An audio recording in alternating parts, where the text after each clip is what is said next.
Welcome back to another episode of Inward News. It's your boy Dre. They now came out with Monkey Pox Vaccine.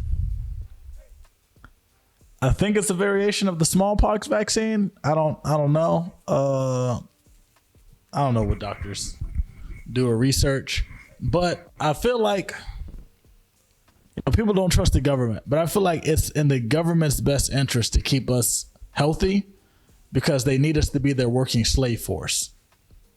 Like, I think before monkeypox, COVID alone showed what happens if too many people die and quit working. Even they get fucked up. The pandemic really ruined their plans of just screwing us over. Now you can say, some millionaires got richer, billionaires got billionairier. But that's the thing. Bezos created a system that made it more convenient not to leave the house with, Amazon and all that. But he made more money when it was necessary not to leave the house. So he may be the only one that's like really winning. Everybody else can see an increase in spike, but it's not maintainable. Like, if you can't leave the house, then that's just what it is. So it's crazy to think that Bezos started with just selling books.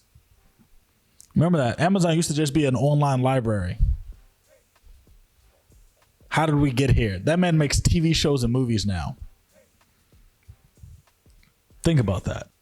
But yeah, the government has to keep us safe. I don't know about the monkeypox shots, but I think the government has to do what they got to do. New York banned prisoners from getting packages from home.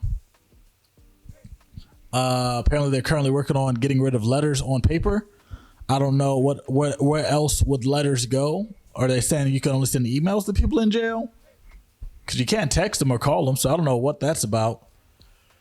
But yeah, apparently what I didn't know was prisoners don't really get them. I mean, I knew they wasn't getting the healthiest of food, but they say a lot of prisoners don't eat healthy unless it's food sent from home. So they're forcing families to use third-party vendors to, give their people healthy food, which can cost them hundreds of dollars because it's a slave trade.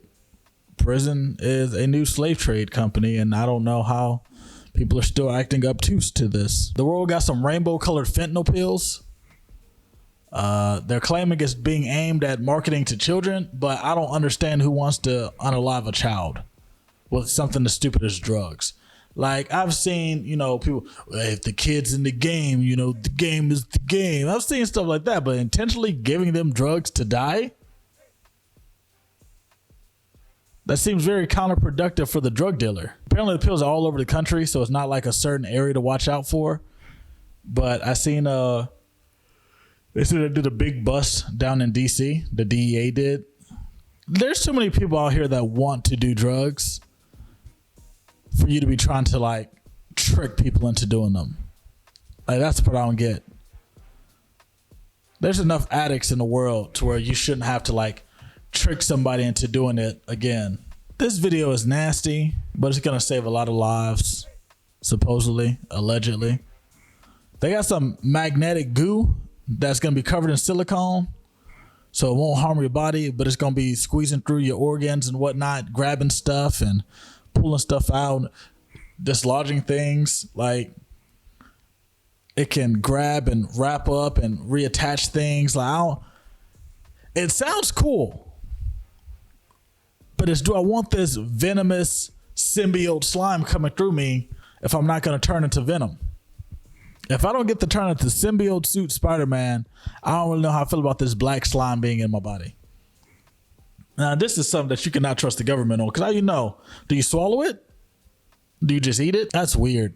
But hey, if it helps, we get a chicken bone out somebody's throat. Also, do you keep it in you? If it stayed in us and worked all the time, that'd be crazy.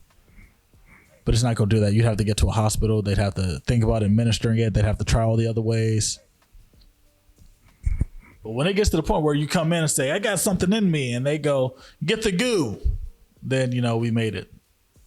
That's when it's good. When it's just the first response and not a last minute resort. Some crazy little 2-year-old monster baby bit snake. Apparently the snake bit her and she was just like, nah, son. Nah, eye for an eye, tooth for a tooth. You tell the truth and they'll set you free. Yeah, she bit this baby. Or the snake bit the baby and the baby bit the snake. And then the snake died. So that baby obviously bit it way harder than the snake bit it. Yo, are monsters. I mean, shout out to the baby for protecting herself, whatever. But the fact that the baby, like, think about how fearless you have to be for a snake to bite you and you just pick it up and go, "Higher." That baby, that's the story that parents going to be telling forever. Shout out to that baby. A YouTuber that enjoys in filming abandoned buildings for his channel found something crazy in Milwaukee. Apparently he was hanging out in the building. He found the human remains of someone in one of those buildings. When the police got there, they said the remains was mostly skeletal, so it was there for a while. He had some jewelry on his hands, so they're trying to identify him by his jewelry. Whoever abandoned a body in a building back in Milwaukee about 20 years ago, they coming for you. They gonna find you. Some guy in Pennsylvania was trying to buy stolen human remains. I thought that this was like 6 crimes because somebody had to like kidnap a person, take their organs and all that, blah, blah, blah, illegal surgery. So apparently some guy, it was a medical facility that, somebody, I guess, donated the organs to when they died. They donated the organs to this facility. They're supposed to be passed off for, name of science, but somebody stole them from the university or medical facility, whatever. So they stole them from there and then tried to sell them. And then some guy decides to try to buy them. Once again, they don't say what he planned on doing with the human remains. We don't know what he was going to do with the organs, whatever. It did say that he bonded out. It was a $50,000 bond and he bonded out. So if he can afford to buy organs on the black market, yeah, he can afford to leave jail when he wants to. So that guy's still out there somewhere in Pennsylvania. So watch it back. And now on to the Y'all Hiring segment. It's another Not That Serious podcast takeover. Everybody here I seen on that podcast. So shout out to that podcast. Go watch the podcast. Them episodes long as hell. That's the thing. I've been following these guys for a while. And I couldn't watch too many of their episodes because they be doing 2-3 hour episodes. Come on, man. Come on. Y'all doing a lot of talking. But now that I be at work, working 3-something in the morning, I work overnight. So now I ain't got nothing else going on. I can watch all 3 hours. These niggas funny. I mean, they was funny before. I knew they were funny. But now that I can sit here and just fully tune in to 3 hours. So if you got an overnight job and your job involves not talking to people and you ain't got time to keep switching through videos and looking for stuff to entertain yourself, put these niggas on. MJ, he's their videographer. He records the podcast. He edits a lot of the episodes. I think they all edit at some point, but he's the primary guy, being their camera guy. He does more than just videography for podcasts. He does all kinds of videos, pictures, photography. He gonna get you right in front of the camera. He gonna be right behind the camera. Get at him. You go to his page, you can see some of his other work. Dude's dope. So if you're in the Jersey area or you want to fly him out to wherever you at, get at him. MJ_2. Self-care Coca. Her name is Kahina. Cocaina, if you don't get that.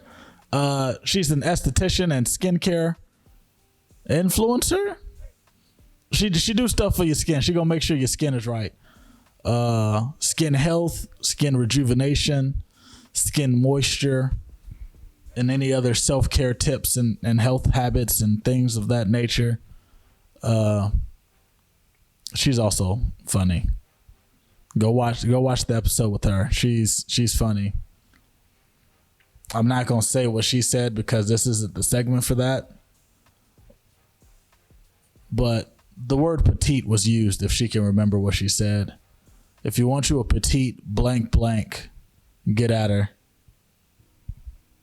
Like I said, go watch the episode. Go find that in the 3-hour episode. Page 7 Paper is a stationery business She has like cool journals, calendars, paper, cute stuff for like office jobs, organizers, things like that. If you need, you know, when you think of like a receptionist or somebody that sits at a front desk at a building, all that stuff around them, that's stationery. She sell cute stuff for black people, that kind of stationery. So if you're one of those, I wear a suit to work type people, and you know, you like your stuff to look cool and organized and all that, and you want to support black owned, you tired of going to Staples and Target and Office Depot, Office Max, Office on the Side, Office EBT, get that page 7 paper.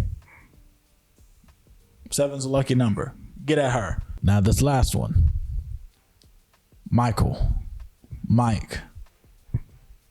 Grande Miguel.